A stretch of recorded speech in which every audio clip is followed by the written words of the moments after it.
Hello friends, हर दिन हम American companies के प्रोडक्ट्स यूज करते हैं। सुबह केलॉग्स के सीरियल से लेके ऑफिस में माइक्रोसॉफ्ट और एप्पल और शाम को नेटफ्लिक्स या स्टारबक्स। बट जब आप इन्हीं कंपनीज में इन्वेस्ट करते हो तो एक प्रॉब्लम आती है जिसको कहते हैं डबल टैक्सेशन। यस, आप ऑलरेडी 25% टैक्स कट दिया गया है और फिर इंडिया में आप जब उसी इनकम को फिर से टैक्स देना पड़ता है तो सवाल ये होता है कि क्या आप डबल टैक्स को लीगली बचा। जवाब है हाँ। आपको बस समझना है DTAA यानी डबल टैक्स अवॉइडेंस एग्रीमेंट। आज इस एपिसोड में हम ये पूरा प्रोसेस सिंप्लीफाई करेंगे स्टेप बाय स्टेप। सो पहली बात, why do Indians are buying US stocks. US stock market अब हर इन्वेस्टर के पोर्टफोलियो का ग्लोबल एक्सटेंशन प्लान बन गया है। चाहे आप डिफरेंट प्लेटफॉर्म्स की बात करिए, आप हमारे क्लाइंट्स की बात करिए, many of them we provide them access to US stocks जैसे Apple, Google, Tesla, YD and others. Reason simple है, ग्लोबल डाइवर्सिफिकेशन, डॉलर का exposureship in iconic brands. But problem तब आती है जब रिटर्न्स इंडिया और यूएस दोनों तरफ से टैक्स ले जाते हैं, स्पेशली डिविडेंड्स। सो सवाल ये उठता है, how US dividend tax actually works. Let's understand the math with an example. आपने माइक्रोसॉफ्ट में इन्वेस्ट किया $1000, कंपनी ने दिया एनुअल डिविडेंड $70 या 7%। यूएस आईआरएस टैक्स अथॉरिटीज पहले ही कट कर देते हैं 25% विद होल्डिंग टैक्स, जिसको कहते हैं $17.5। अब आपके हाथ में बचा क्या, सॉरी $52 फॉर दैट मैटर, जो आपके अकाउंट में आता है। अब आप इंडिया के रेजिडेंट हैं तो ये $70 का जो डिविडेंड है इंडिया में भी टैक्सेबल है। आपके इनकम टैक्स स्लैब पर आप पड़ते हैं तो इफेक्टिवली यूएस में 25% टैक्स गया, इंडिया में 30% टैक्स लग गया, मतलब total 55% tax. That is where India US DTAA saves you. सबसे पहली बात, DTAA का पर्पस सिंपल है कि आप एक ही इनकम पर, ना कि बार बार। जब आप अपना ITR इंडिया में फाइल, उसे यूएस में पे किए हुए टैक्स को सेट ऑफ कर सकते हैं अगेंस्ट अपने इंडियन टैक्स लायबिलिटी। मतलब अगर आपका इंडिया में टैक्स स्लेब 30% है और आपने यूएस में 25% ऑलरेडी पे किया है तो इंडिया में आप सिर्फ रिमेनिंग 5% ही पे करेंगे। लेकिन ये बेनिफिट आपको तभी मिलता है जब आप प्रॉपर डॉक्यूमेंटेशन फाइल करते हैं।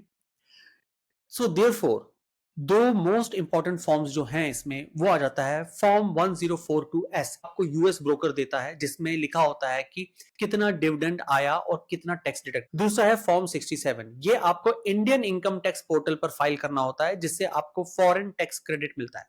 ये दोनों मिलके आपको DTAA का बेनिफिट प्रोवाइड करते हैं। अब एक रियल एग्जाम्पल देखते हैं।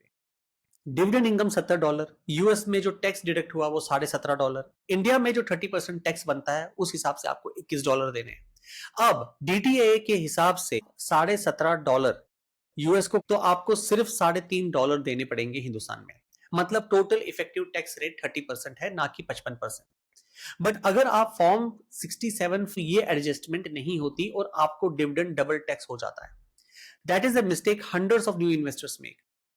अब सवाल ये होता है, what about US Capitol gains.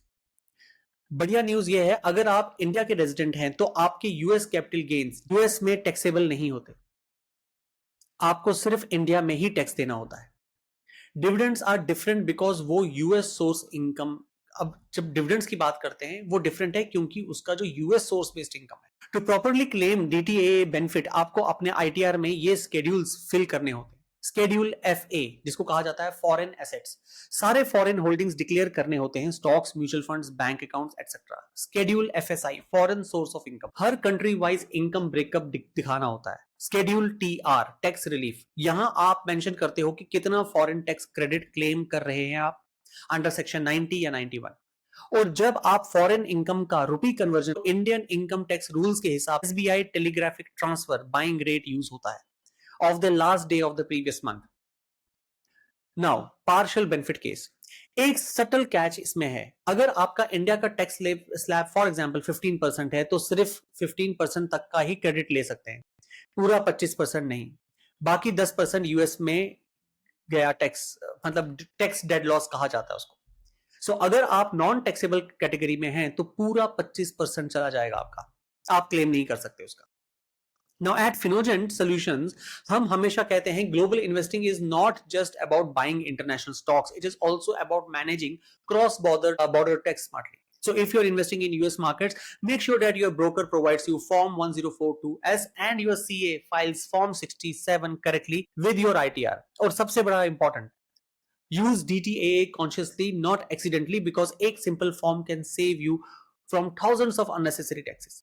So next time you sip your Starbucks coffee, watch Netflix, or trade Apple shares, remember your dividend does not have to be taxed twice. This is Rajat Dhar simplifying cross-border wealth for you, only on Finogent Global Investing Simplified. Clarity today, peace tomorrow. Thank you so much. This is Rajat Dhar signing off.